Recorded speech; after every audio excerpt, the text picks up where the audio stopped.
Great game, Roman.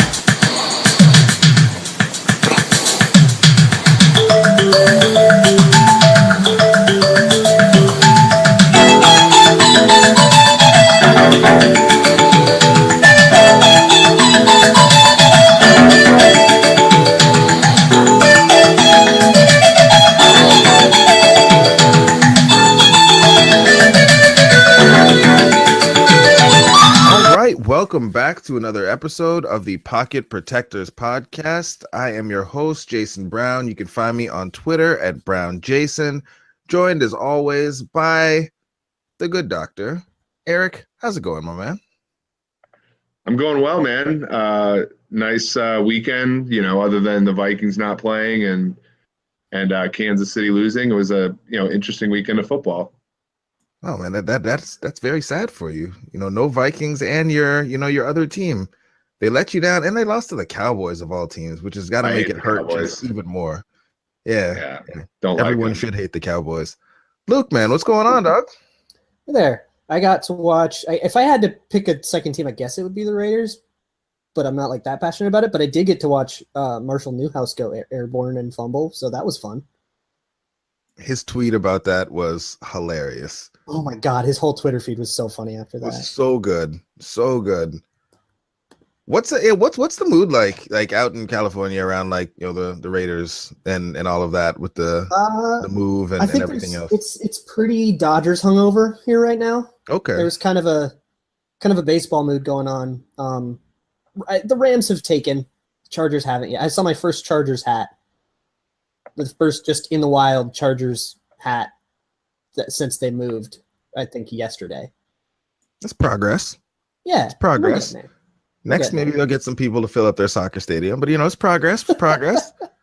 Well, as Eric said, we had no Vikings game, but it's the midpoint of the season, and many pods, articles, et cetera, have been written. Mid-season grades, mid-season awards, things like that. And what I wanted to ask you guys, really, as we get to this point in the season, is how good are the Vikings? Because when you go through some different evaluation methods, you have 538 that has the Vikings ranked 9th overall. The simple rating system from Pro Football Reference has them 4th in the NFC, 8th in the NFL. Brian Fry, however, has them at 14th. Eric and his ELO from Pro Football Focus has them a little bit lower as well. The DVOA has us at 6th. And so that really got me thinking a little bit, and asked a question on Twitter, and a thread that's still kind of ongoing right now is, I guess we can start on this topic is how good are the Vikings? And then after that, I guess we can talk about, the thing that seems to have a lot of different points of view on it, which is how tough is the schedule the Vikings played season to date? And then how tough is the schedule that the Vikings will be facing as they move forward? And then really, is strength of schedule even a good tool to look at in analysis for football? Does it mean anything? Is it useful? Does it do anything for you at all? So I guess with the first question, and I'll kick it to you first, Eric, is how good are the Vikings? Yeah, so we have them at 12. They were as high as 10, and then even though they beat Cleveland, they didn't grade as well, and Cleveland, is a poor team. So, but aside from that, I think that the Vikings are, we had them somewhere around 20 to start the season, and now they're at about 12. And so, they've certainly moved up. And in terms of one of our rating systems, they have faced a really they faced the 4th toughest schedule so far. Kind of balanced really well between offenses and defenses. So you've seen them play, in hindsight, New Orleans has, both offensively and defensively look like a good win for Minnesota. Pittsburgh has, ascended to, either the class or, sort of second best team in the AFC. Tampa Bay has some good offensive metrics. They're awful defensively. And then Green Bay, sort of that's going to be the weird thing, and that was sort of on the Twitter thread too, is, Green Bay, the Vikings certainly didn't face the full Green Bay, but they certainly, they beat up on them. So, I think that the Vikings are looking good.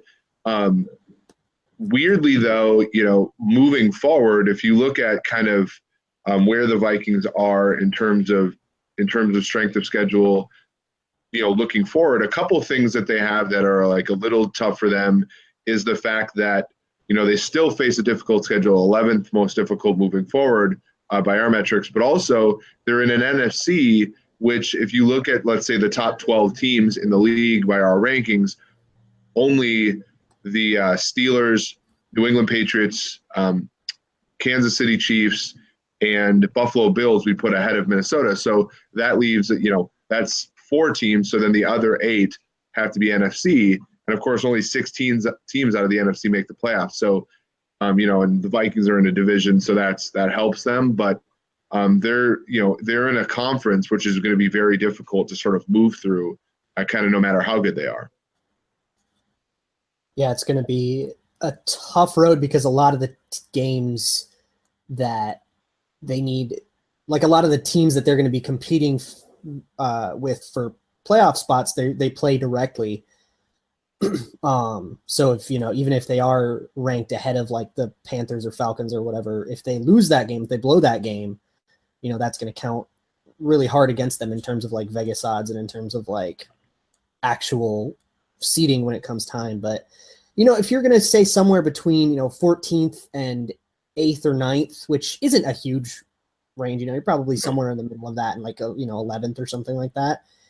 And sitting at 6-2 is really, really nice because it lowers the amount that you have to accomplish. So you can afford to maybe blow the Lions game because you already have 2 games on them, provided that you take care of business against some of the other teams that you really, really should be able to beat easily, like Cincinnati and Chicago at home shouldn't be that tough, especially in a Week 17 game when they'll be out of contention and they kind of have a history of coasting.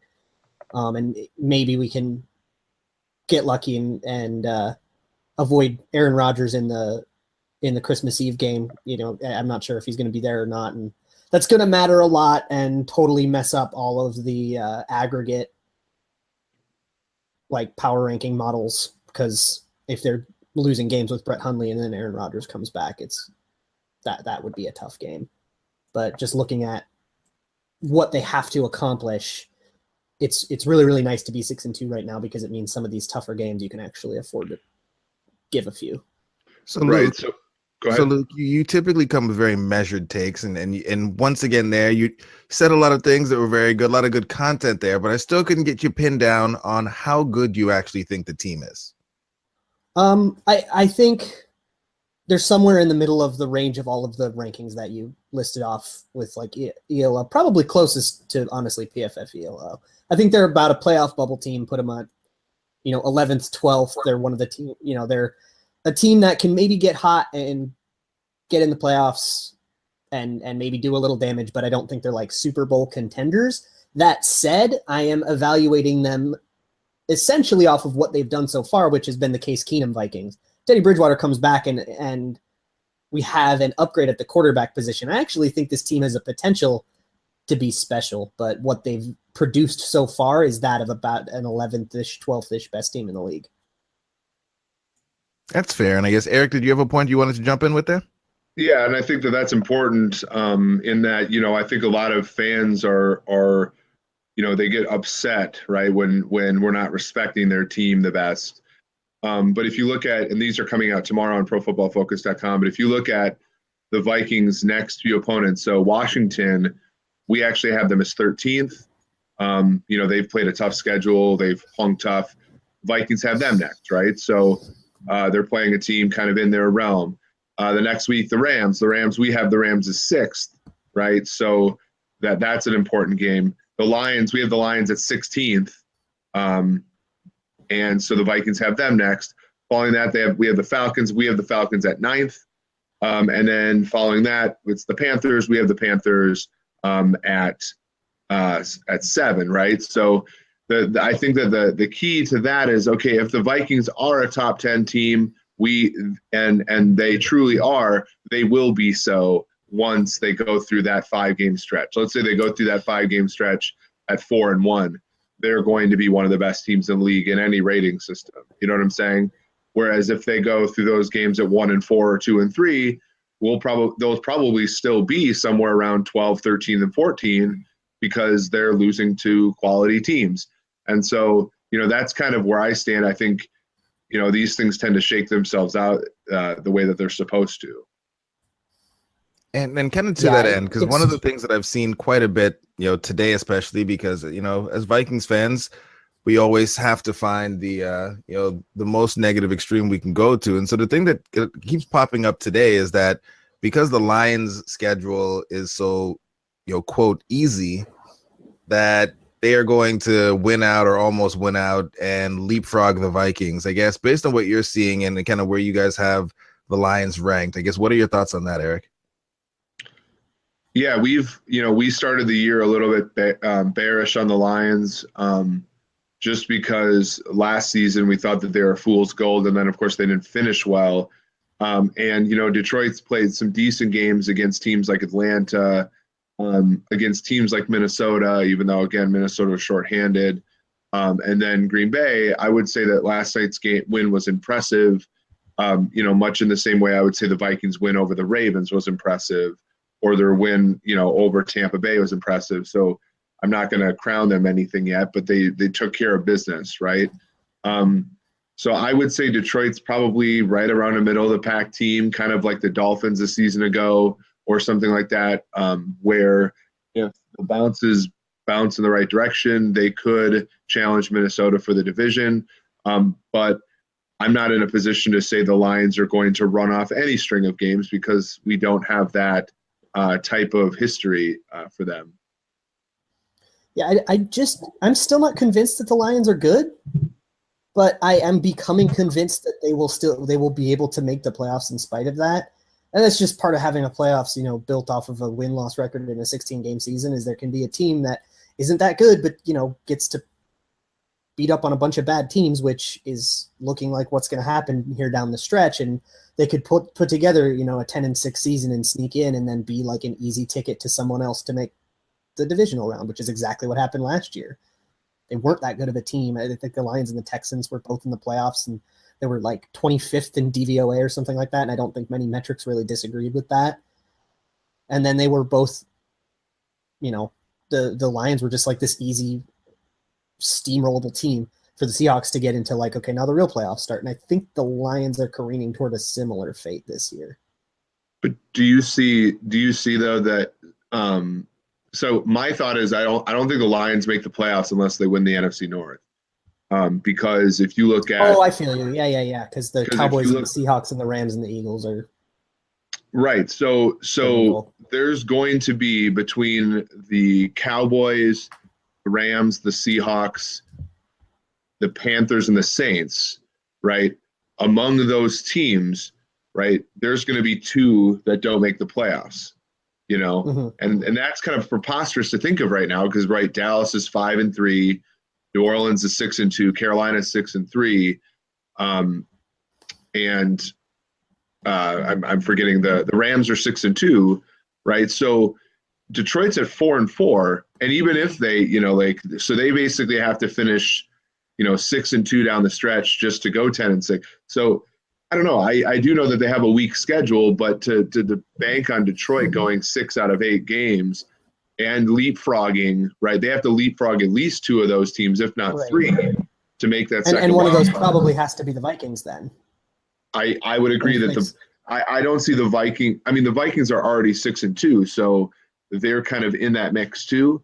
But I don't see Detroit being able to leapfrog all those teams. I think their path to the playoffs is sweeping the Vikings and finishing 9-7, and the Vikings finishing 9-7, or both teams finishing 10-6. I know the teams from the South have to beat up on each other. Atlanta's 4-4 as well, and I think that they're every bit the contender that Detroit is. So there's just, I mean, the NFC is stacked. I mean, you're far better off. I mean, I think the Buffalo Bills at 5-3 have a playoff probability that's way higher than any one of those particular teams, just because the path in the AFC is far weaker. Yeah, I just don't. Yeah, I agree with you. I don't see a scenario where the Lions lose on Thanksgiving to the Vikings and still make the playoffs, because I think they would have to win every other game on their schedule. And even if the teams are easy, that's just too hard to pull off with the amount of variance in a typical football game. Yep. They're just not a good enough. I don't think they're a good enough football team to make any. And I frankly think the same thing about the Vikings currently is I don't think they're a good enough football team to say that's a win, that's a win, that's a win. Mm-hmm. Like I think Detroit, I mean, last night's game, if Green Bay punches in on the first drive, right, it's a totally different ball game. And I think every game's like that for Detroit. So in terms of kind of what's happened season today, one of the things, I guess really not one of, but really the thing that gets thrown out most often when people are talking about kind of how tough the road has been, it's strength of schedule, where you kind of add up the wins and losses of the teams that you faced. And okay, so the combined record of the teams the Vikings have faced to date is X, and the combined record of the teams the Vikings are going to face in the future is Y. So they have a tougher road ahead than the road that they had that they just passed. That's the most prevalent way of talking about strength of schedule. I guess I'm gonna start with Luke on this one. I guess is that even a good way to look at it, just with all the randomness that we know that can happen in wins and losses, where you have, a team like, we'll say, the Miami Dolphins that are at 4-4, but have a negative, 63 point differential right now at this point in the season?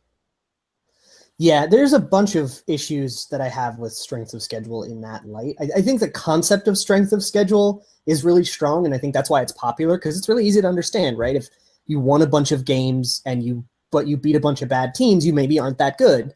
And I think people can grasp that concept, but the fact that they measure how good your opponents were by win-loss introduces so many problems. For one, wins and losses are a binary result, right? You win or you lose. So you can have two teams that play very, very well, but one of them still comes out with a loss, and now suddenly, it looks like you played an easier team, when in reality they might have played very well for a bunch of games but lost them anyways.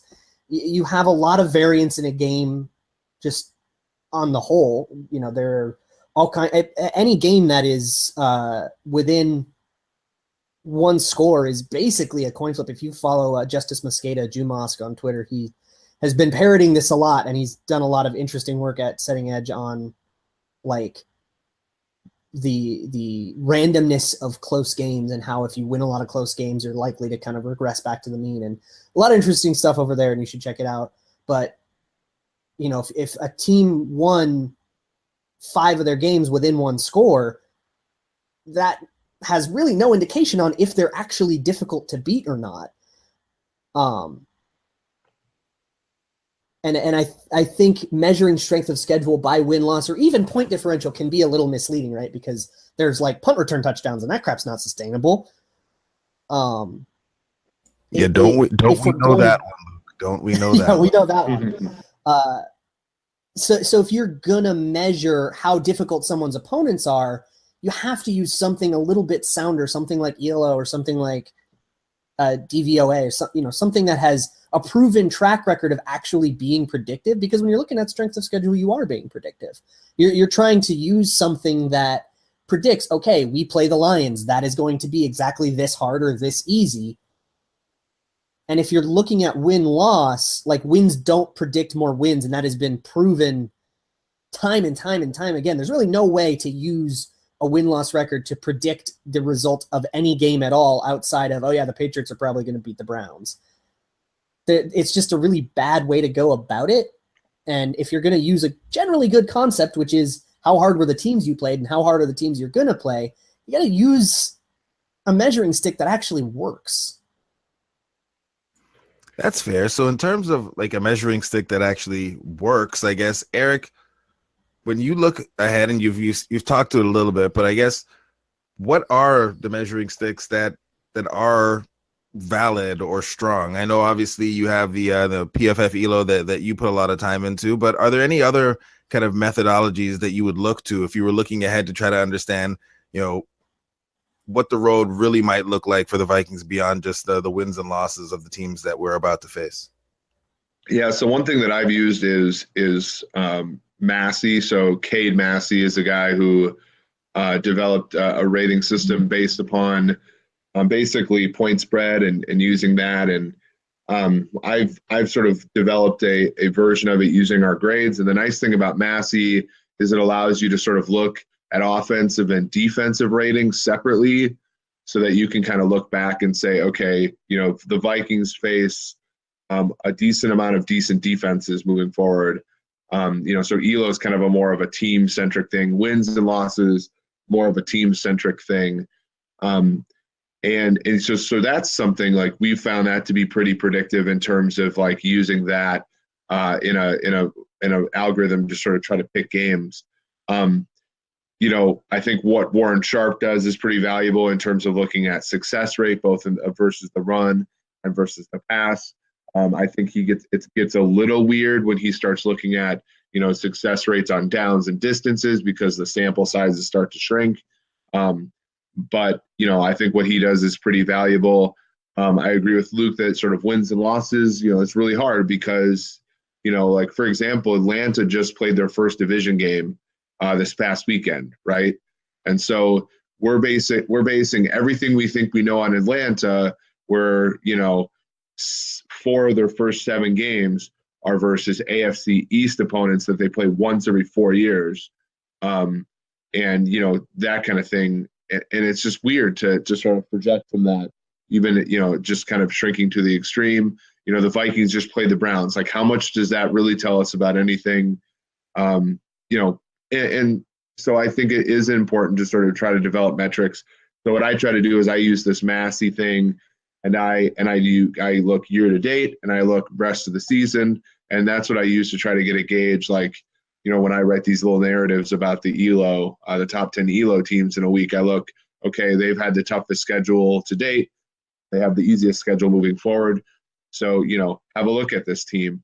Or, a team like the Rams, for example, they have, they had a relatively simple schedule up until this point, but they actually have a relatively easy schedule moving forward too. So we shouldn't necessarily fade them based upon their easy schedule a priori. So, all of those things are important parts of the equation. Okay, so with all that said, what are your thoughts on the road ahead for the Minnesota Vikings? I guess we can start with Washington. I guess starting out, like you said, those teams are very, very closely matched up, really across many different rating systems. I guess what should we expect with that game, and really kind of going forward in terms of how things shake out for the team based on what the schedule is looking like for us? This is going to be a tough one to win on the road. I really wish this game were at home because it is very toss-uppy. I like the way that our defense matches up with their banged-up offensive line in terms of run game. They've gotten a lot of production out of their trio of running backs, but the Vikings run defense has been so good, and we can probably anticipate a pretty low success rate and hopefully some advantageous down and distance situations on defense. I'm pretty worried about moving the ball, though, because the Redskins have a pretty good secondary. It sounds like Case Keenum is going to be the quarterback, which I think this is a defense that can probably take advantage of him and create some turnovers, and that's going to create a situation where the Vikings have to outplay the Skins by a lot to turn it into a win rather than, play them toe-to-toe and win the turnover battle. I don't think the Vikings are going to be able to win the turnover battle easily. Case Keenum's going to have to take care of the ball very well, and the problems, the mechanical issues that he has might come to light, against guys like Josh Norman. Yeah, I mean, you guys have heard my take, maybe not on this podcast, but I think all of the things that we've said about the Vikings being in a good position, being 6-2, going up against difficult opponents, blah, blah, blah. I mean, the Vikings are in a position where losing a game is not catastrophic. And to me, that is the environment in which they should play Teddy Bridgewater, as opposed to the environment in which they should ride Keenum for another game, right? Because at some point in time, Bridgewater is going to need some rust knocked off. And I would rather him knock the rust off when you have a 2-game lead over Detroit than when you have a 1-game lead over Detroit. And so, that's the difficulty. That's, I'm going to be watching this game. And if Keenum starts, and frankly, I've said on this podcast too, I think the world of how Case Keenum has played. But if he's starting in this game, I'm always going to be a little irritated at the fact that they, double down on a winning hand with low odds in Keenum as opposed to cashing their chips, because I think Bridgewater represents a better hand moving forward. That said, I think if you're thinking about Washington, you really have to, they were on the road a week ago. They gave a super effort, probably the best effort they're going to give. Shorthanded against the Seahawks, they won a game they probably shouldn't have won, and you wonder if there's a letdown in this spot. I know the Vikings are 1.5 favorites on the road. That seems interesting considering last season they were, I believe, underdogs on the road against Washington with Bradford at quarterback. So I don't know how much worse Washington has got, but the odds makers seem to favor the Vikings here. I would say that this is a spot where that's more favorable towards the Vikings than we think, but as Luke said, it's very coin tossy. Yeah, last year, the Washington game, the Vikings had dropped 3 straight, 2 to the Bears and Lions back-to-back, so I think that's probably why the Vegas line was more unfavorable. I'm actually surprised that we're favored on the road against Washington. I didn't know that. That seems pretty generous in favor of the Vikings. 1.5. Yeah, so they're 1.5 favorites. Actually, this entire week, a lot of home underdogs: Arizona, Washington, Tampa Bay, Buffalo, and then the San Francisco 49ers, the Denver Broncos are all home dogs this week. It seems like too many, Eric. It seems like there's some opportunity there, Jayson. What were you going to say, Luke? I do have one thought on starting Teddy. I am, I think, in favor of just starting Teddy whenever he's healthy and not, letting all this gamesmanship cause you to lose a game he might not have otherwise lost. But in the event that you're not sure about him currently and you want to give him another week, is there something to be said for starting him in what is perhaps the most difficult game left on the schedule, which is the Rams? Or the most difficult opponent left on the schedule, which is the Rams? It's probably the one that you're going to be least likely to win. So in terms of like maximizing win probability, that's going to be like the one game where if it does tank and he does just need to get the rust off and have a bad day, maybe it's the one that you were least likely to win anyways. I think it's a much less strong point because I don't think any of the games on the schedule are like circled losses like maybe the Steelers game was, or what we thought the Packers game was going to be when we thought Aaron Rodgers would be there. But I guess just in a more like general philosophical sense, is there something to be said about making a change on a difficult week just because, hey, this one's going to be tough anyways. Let's just kind of gerrymander all of our problems into one thing and then win the rest of them. Yeah, I mean, I think to me, if Bridgewater's healthy enough to be active for a game, he's healthy enough to start if he's the best quarterback, right? So, like, I don't like this idea of him of not knowing whether or not he can play and then having that be your backup. It strikes me very similarly as what they did in Chicago when they went into that game with one healthy quarterback and they started the other guy, and and then chaos ensued. I actually, so if they think Teddy's healthy, I feel like they should play him. And then if he's not, then they should do what they did in Chicago and hook him and put Keenum in. And because Keenum's your best option then. And that's great, and Keenum's not a bad backup option. He's never has been. So, yeah, I can see the whole Rams thing. I actually push back a little bit on the idea that the Rams are the toughest on their schedule, only because whenever the Rams have played an actual defense this year, they have struggled. When they played Seattle and when they've played, I believe it was Washington, they struggled to move the ball a little bit. So I would push back just a little bit against that. I think it's, what they're doing is fantastic. They have more points this season than they did all of last season in half as many games. So, I mean, there's not a ton you can say that's bad about the Rams. But the run defense is really bad. It's sort of like what you would expect when you put a safety at inside linebacker in a 3-4. And their defensive backs are not good. They have one guy, Aaron Donald, who I think will give them fits all day. But it's not the really strong team that I think we're necessarily pegging them as, because I think the Giants team, there's a lot of quit there.